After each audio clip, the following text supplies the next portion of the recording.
Kompania postare DHL do të transportojë fletët e votimit për emigrantët shqiptar në 85 shtete të botës. Shpërndarja e 245.808 zarfeve do të bëhet sipas një grafiku të përcaktuar nga Komisioni Qendror i Zgjedhjeve, ndërkohë që kostoja për llogaritet të kap shifrën e 10 milion eurosh, ose thënë ndryshe, 40 euro për një flet votimi. Emigrantët nuk do ta gjejnë zarfin në kutinë postare pasi KQZ ka vendosur që kurrieri duhet ia dorëzojë personalisht fletën votuesit dhe jo familjarëve të tij. Kjo do të bëhet duke i treguar një mjet identifikimi. Në rast se nuk e gjen në adresën e dhënë, postieri duhet ta kërkojë dhe 2 herë të tjera përpara se ta kthejë zarfin sërish në Shqipëri.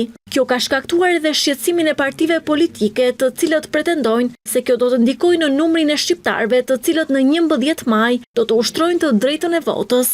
Aktualisht, fleta e votimit po prodhohet në Sloveni. Duke filluar nga data 5 prill, Komisioni Qendror i Zgjedhjeve do të nisë përgatitjet për materialet zgjedhore, në mënyrë që më 10 prill të nisë shpërndarja e fletëve të votimit me post. I gjithë procesi i administrimit dhe numërimit të votave do të bëhet në Parkun Olimpik në Tiranë. Për zgjedhjet parlamentare të 11 majit ka patur një interes të lartë nga diaspora. Shtetin me numrin më të lartë të emigrantëve e mban Italia me mbi 90.000 votues, e ndjekur nga Greqia me mbi 60.000 dhe Gjermania me mbi 25.000, ndërsa në 13 shtete do të shkojë vetëm një flet votimi, si për shembull në Fixhi, Venezuelë, Ukrainë e të tjerë. Sa i përket qarqeve, peshën më të madhe vota e diasporës do e ketë në qarkun e Tiranës, e ndjekur nga Fieri dhe nga Durrësi.